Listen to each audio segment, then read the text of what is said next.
అందరికీ praise Lord అండి. God bless this church.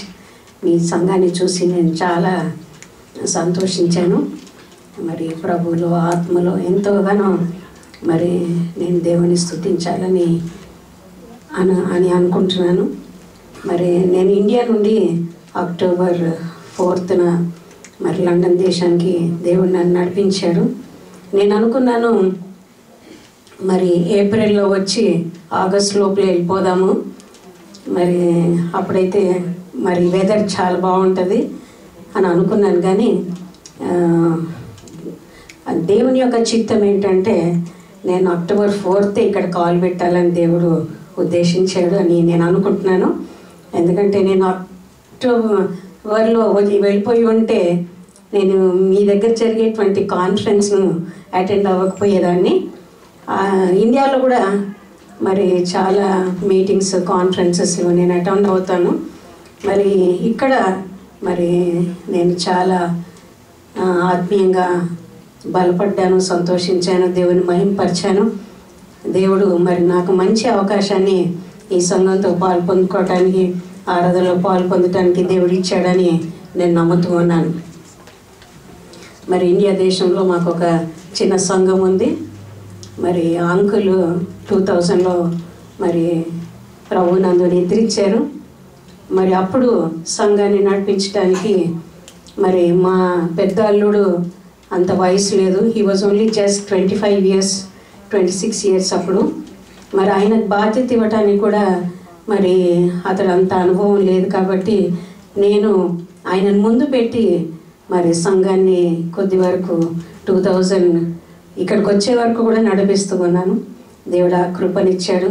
I don't know why God has given that opportunity.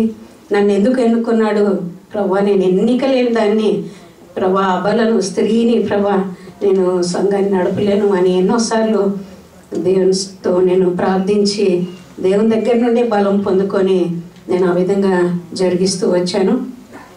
మరి నేను ఇక్కడికి రాకముందు కూడా నాకు చాలా భయం వేసేది. నేను వెళ్ళిపోతున్నాను ప్రభా, మరి మా పెద్దలుడు సరిగ్గా నడిపిస్తాడో లేదో, మరి అందరినీ విజిటింగ్ చేస్తాడో లేదో, ప్రార్థనలన్నీ సరిగ్గా క్రమంగా జరుగుతాయో లేవో అని నేను ఎంతగానో మరి ప్రార్థిస్తున్నాను. అదేవిధంగా మరి నాలో కొంచెం భయం ఉండేది, మరి సరిగ్గా జరుగుతున్నాయో లేవో అని. కానీ దేవుని కృపను బట్టి మరి అన్నీ చక్కగా జరుగుతున్నాయి అని వారు ఫోన్లు చేసినప్పుడల్లా చెప్తున్నారు. Not my daughter and son in law, మా అమ్మాయి మా అల్లుడు చెప్పటం కాదు, సంఘస్థులు మరి ఫోన్ చేసినప్పుడల్లా ఆంటీ మీరు లేని లోటే ఉంది కానీ అన్నీ కూడా సక్రమంగా జరుగుతున్నాయి, మీ ఆరోగ్యం జాగ్రత్త, మీరు అన్నీ అక్కడ చూసి మంచిగా ఎంజాయ్ చేసి రండి అని చెప్తూ ఉన్నారు. కాబట్టి నేనేమన్నానంటే అన్నీ ఎంజాయ్ చేయటమేమో కానీ దేవుని సన్నిధిలో మాత్రం చర్చ చక్కటి మందిరము, మంచి సావాసం దొరికింది. అందరిని బట్టి నేను చాలా సంతోషిస్తున్నాను అని వారికి చెప్పేదాన్ని అన్నమాట. నాకు పోయిన సంవత్సరం వచ్చినటువంటి వాగ్దానం ఏంటంటే మరి యెషయా గ్రంథము 60వ అధ్యాయం 20వ వచనం, నీ దుఃఖ దినములు సమాప్తములగును. అంటే నాకు సంఘం పట్ల ఉన్నటువంటి ఆ భారాన్ని, ఆ దుఃఖాన్ని దేవుడు తొలగించాడు.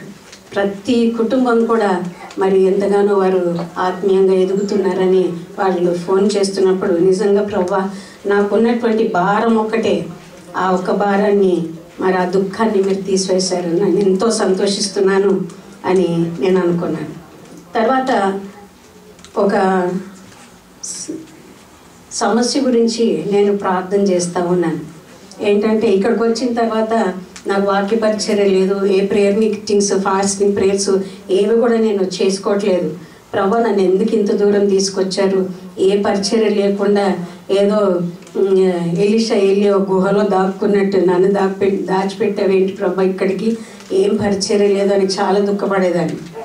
కానీ పదే పదే దేవుడు నాతో మాట్లాడుతూ ఉన్నాడు. నాకున్నటువంటి ఒక సమస్య ఏంటంటే మా రెండవ అల్లుడు లండన్లో ఉన్నటువంటి మరి మీకు తెలుసు చంద్రశేఖర్ అని, మరి ఆయన యొక్క సాల్వేషన్ కొరకు, ఆయన రక్షణ కొరకు నేను ప్రార్థిస్తూ ఉన్నాను. 31st నైట్ ఏమైందంటే మేము ఇంట్లో ఫ్యామిలీ ప్రేయర్ చేసుకుంటున్నప్పుడు ఆయనకు వాక్యం చెప్తున్నాను. ప్రతిరోజు ఆయనతో వాక్యం షేర్ చేయటము, రక్షణ ఇట్లా పొందుకోవాలి, అవన్నీ ఆయనకు తెలుసు. మళ్ళీ మళ్ళీ అవి గుర్తు చేస్తున్నప్పుడు మరి 31st నైట్ వాచ్ నైట్ సర్వీస్కు నేను ఇక్కడికి వచ్చాను. అప్పుడు నేను అనుకుంటున్నాను, ప్రభువా ఆయన రక్షణ పొందినట్లు తనకై తనే ఐ యాక్సెప్ట్ లార్డ్ జీసస్ అని చెయ్యెత్తాలి అని నేను ఇక్కడ మోకరించి ప్రార్థన చేసుకుంటున్నాను. వెనక అతను కూర్చొని ఆ వాక్యం, మరి థియోడర్ అంకుల్ వాక్యం విని ఆయన తనకై తనే యాక్సెప్ట్ చేసినట్లు చెయ్యెత్తినట్టు ఇంటికి వెళ్ళిన తర్వాత చెప్పాడు. కనుక ప్రభువా నా దుఃఖ దినములు నువ్వు సమాప్తం చేసావు ప్రభా. 31st నైట్ సంవత్సరం అంతా అనుకున్నాను మరి ఈ సమస్య ఎలా తీరుతుందని, కానీ 31st లాస్ట్ మూమెంట్లో కూడా దేవుడు he was faithful. He will not change even a second what he planned for us. కనుక ఒక్క చిన్న సెకండ్ కూడా అటు ఇటు అయిపోదు. What has God has plan he will definitely do it. కనుక ఆ విధంగా నేను చాలా సంతోషించి అది ఆయన ఇంటికి వెళ్ళిన తర్వాత మరి చెప్పినప్పుడు నిజంగా ప్రభా నా వాగ్దానం నువ్వు నెరవేర్చావు అని నేను దేవుణ్ణి స్తుతించాను. ప్రభా మరి నాకు పరిచయం లేకుండా ఈ విధంగా నేను ఉండటము మరి నాకు అస్సలు బాగలేదు ప్రభా అని అనుకుంటున్నాను. అప్పుడు యేసు ప్రభు నాకు ఒక వాక్యం ఇచ్చాడు. మరి అద్దరికి వెళ్ళి గెరాసీనుల దేశంలో ఒక దయ్యం పట్టినటువంటి సేన దయ్యం పట్టినటువంటి ఒక్క వ్యక్తి కొరకు దేవుడు మరి ఆ యొక్క సముద్రాన్ని నదిని దాటి అక్కడికి వెళ్ళాడు. ప్రభా even if it is one soul, నన్ను కూడా ఈ పర్వతాలు, లోయలు, కొండలు, దేశాలు, ఖండాలు ప్రభా నన్ను దాటించి తీసుకొని వచ్చావేమో. Let your purpose be done ప్రభా. నీ ఉద్దేశము, నీ చిత్తము ప్రభా నువ్వు నెరవేర్చుకోవాలి అని నేను ప్రార్థన చేసినప్పుడు నిజంగా నేను సంతోషిస్తున్నాను. అవును, even if it is one soul, it is precious in the sight of God. కనుక దేవుని యొక్క ప్రణాళికలో ఏది ఎప్పుడు జరగాలో అది మన జీవితంలో తప్పకుండా దేవుడు నెరవేరుస్తాడు. మనం తప్పిపోతామేమో కానీ ఆయన ఎన్నడూ తప్పిపోయినటువంటి దేవుడు. ఆయన నమ్మకమై, ఆయన ఎంతైనా నమ్మదగిన దేవుడు. కనుక ఆ మాటలు మనం గుర్తించాలి. మా సంఘానికి ఇచ్చినటువంటి వాగ్దానం ఏంటంటే పోయిన సంవత్సరం 2011లో మరి ఆదికాండము 39వ అధ్యాయం 5వ వచనం, యెహోవా ఆశీర్వాదము ఇంటిలోనేమి పొలములోనేమి అతనికి కలిగిన సమస్తము మీదను పడు. కనుక ఈ యొక్క వాగ్దానము మా సంఘం పట్ల కూడా దేవుడు నెరవేర్చాడు. మరి కుటుంబాల్లో నెరవేర్చాడు, వ్యక్తులలో నెరవేర్చాడు. మరి ఫిజికల్గా అంటే ఈలోక సంబంధమైనటువంటి ఆశీర్వాదాలు కాకుండా ప్రతి ఒక్కరిని ఆత్మీయంగా వారిని బలపరిచి, ప్రార్థనలో బలపరిచి, వాక్యములో ఎంతో లోతైనటువంటి అనుభవంలోనికి దేవుడు నడిపించడానికి ఈ వాగ్దానము దేవుడు నెరవేర్చాడు. కనుక మరి దేవుడు వాగ్దానములు ఇచ్చి వాగ్దానములు నెరవేర్చేటువంటి దేవుడు.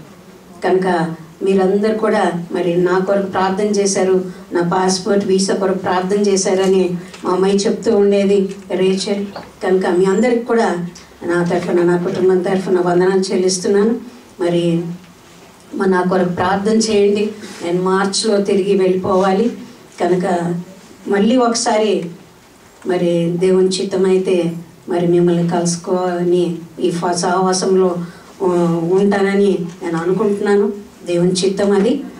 మరి ఒకవేళ మీరు ఇండియాకి వస్తే మా ఇంటికి రండి, మా సంఘానికి రండి అని కూడా ఆహ్వానిస్తున్నాను.